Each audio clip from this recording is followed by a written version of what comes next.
Hello বন্ধুরা, আপনাদের স্বাগত জানাই বাংলা মেডিসিন রিভিউ ইউটিউব চ্যানেলে।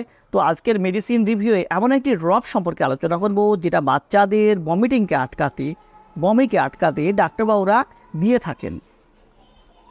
আজকে জানবো সেই সিরাপটির সঠিক ব্যবহার সম্পর্কে, অর্থাৎ কোন কোন ধরনের বমির ক্ষেত্রে এই সিরাপটি কাজ করে, কোন কোন বমির ক্ষেত্রে সিরাপটি কাজ করে না, তাছাড়া এই সিরাপটির সঠিক ডোজ কী, কোন ডোজে বাচ্চাদের খাওয়াতে হবে, কী কী সাইড ইফেক্ট আসতে পারে এই সিরাপটি থেকে, এবং এই সিরাপটি আমাদের শরীরে কিভাবে কাজ করে, এর মোড অফ অ্যাকশন কী, সমস্ত বিষয়ে বিস্তারিত আলোচনা করব। তো তার আগে আপনি যদি আমার চ্যানেলে নতুন হয়ে থাকেন, প্লিজ চ্যানেলটিকে সাবস্ক্রাইব করে সম্পূর্ণ ভিডিওটি দেখতে থাকুন। তো আজকের আলোচ্য বিষয় যে সিরাপটিকে নিয়ে, যেটি হলো সান ফার্মা কোম্পানির জোফার সিরাপ, যার মূল উপাদান হলো অনডেনসেট্রন ওরাল সলিউশন।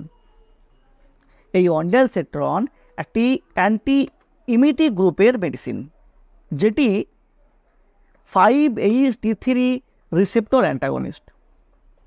এটি কি করে, 5-HT যে পোলারাইজেশন অ্যাকশানকে আটকানোর কাজ করে,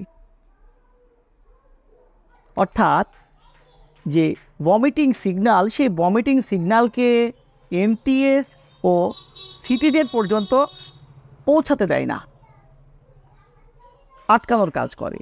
এছাড়াও এই অনডেনসেট্রন যে ইমাটোজেনিক ইম্পালস, সেই ইম্পালসকে পেরিফেরাল অরিজিন ও সেন্ট্রাল রিলে পর্যন্ত পৌঁছাতে দেয় না, আটকিয়ে দেয়। এইভাবেই বাচ্চাদের বমিকে আটকানোর কাজ করে এই অনডেনসেট্রন সিরাপটি। এই অনডেনসেট্রন কিন্তু ডোপামাইন রিসেপ্টর ও মাস্কুলাইন রিসেপ্টরের উপরে কোনো এফেক্ট ফেলে না, যার ফলে যে মোশন সিকনেস জনিত যে ভমিটিং আসে বাচ্চাদের, সেই ভমিটিংয়ে কোনো কাজে আসে না এই সিরাপটি। তাহলে কোন কোন বমির ক্ষেত্রে এটা কাজে আসে? এর মুখ্য যে ব্যবহার সেটি হলো কেমোথেরাপি, রেডিওথেরাপি, তাছাড়া যে পোস্ট অপারেটিভ ভমিটিং, এইসবের ক্ষেত্রে ডাক্তারবাবুরা সাজেস্ট করে থাকেন। অর্থাৎ যদি কোনো বাচ্চার কেমোথেরাপি চলে, রেডিওথেরাপি চলে, যাতে কি হয়, তার শরীরে রেজ দিতে হয়, সেই রে দেওয়ার কারণে তার সেল কিছু ড্যামেজ হয়ে যায়, সেই ড্যামেজ হওয়া সেল, ডেড হওয়া সেল সেরোটোনিন রিলিজ করে, আর সেই সেরোটোনিন ডাইরেক্ট ব্লাডে গিয়ে মিশে ভমিটিং কজ করায়। সেই জন্য ডাক্তারবাবুরা এই অনডেনসেট্রন সিরাপটি দিয়ে থাকেন, যাতে করে ভমিটিংকে আটকাতে পারে। তাছাড়া যদি কোনো বাচ্চার সার্জারি হয়ে থাকে, যাতে কি হয়, অ্যানাস্থেসিয়া দিতে হয় বাচ্চাদের, সেই অ্যানাস্থেসিয়া দেওয়ার কারণে বাচ্চাদের বমি ভাব আসতে পারে, সেক্ষেত্রে ডাক্তারবাবুরা ব্যবহার করতে দিয়ে থাকেন এই সিরাপটিকে। তাছাড়া যদি কোনো বাচ্চার স্টমাক ইনফেকশান, ইন্টেস্টাইনাল ইনফেকশান থাকে, যার কারণে বমি আসতে পারে, বমি ভাব হতে পারে, সেক্ষেত্রেও ব্যবহার করা হয়ে থাকে এই সিরাপটিকে। এবং অন্য কোনো অ্যান্টিএমিটিক ড্রাগে যদি বমি না আটকায়, সেক্ষেত্রেও ডাক্তারবাবুরা এই সিরাপটিকে ব্যবহার করতে দিয়ে থাকেন।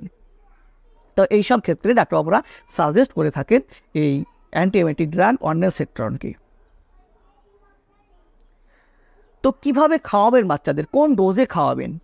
দেখুন, একটি বাচ্চার ডোজ সিলেক্ট করা হয়ে থাকে তার শরীরের কন্ডিশান, তার রোগের কন্ডিশান, তার বডি ওয়েট, তার বয়স, সমস্ত কিছুর উপর নির্ভর করে। তাই সেলফ মেডিকেশন করার আগে একবার বাচ্চাদের ডাক্তারের সঙ্গে কনসাল্ট করে নেবেন।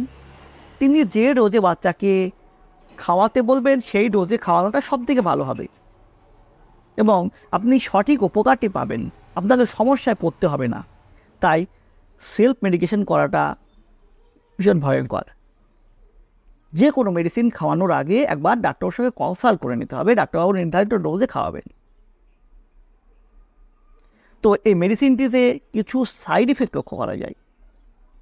বাচ্চাদের খাওয়াকালীন যেসব কমন সাইড ইফেক্টগুলো লক্ষ্য করা যায়, সেগুলো হলো মাথা যন্ত্রণা, হেডেক, অ্যাবডোমিনাল ডিসকমফোর্ট, অর্থাৎ পেটে অস্বস্তি ভাব, ডায়রিয়া, কনস্টিপেশন। তাছাড়া অ্যালার্জিক রিয়াকশান আসতে পারে যদি এই অনডেনসেট্রনে কোনো বাচ্চার অ্যালার্জি থাকে। তাই সেলফ মেডিকেশন করার আগে অবশ্যই ডাক্তারের সঙ্গে একবার কনসাল্ট করে নেবেন। তিনি যেভাবে খাওয়াতে বলবেন সেইভাবে খাওয়াবেন। এবং আপনার জন্য যদি অন্য কোনো মেডিসিন এর থেকে সুইটেবল হয়, সেক্ষেত্রে সেই মেডিসিনটিকে সাজেস্ট করবেন, সেই মেডিসিনটিকে আপনি খাওয়াবেন। তো বন্ধুরা, এই ছিল জোফার সিরাপ সম্পর্কে একটি ছোট্ট ভিডিওটি যদি আপনার ভালো লেগে থাকে প্লিজ চ্যানেলটিকে সাবস্ক্রাইব করে লাইক দিতে ভুলবেন না। সুস্থ থাকবেন, ভালো থাকবেন, আবার দেখা হবে অন্য কোনো মেডিসিন রিলেটেড ভিডিও নিয়ে। ধন্যবাদ।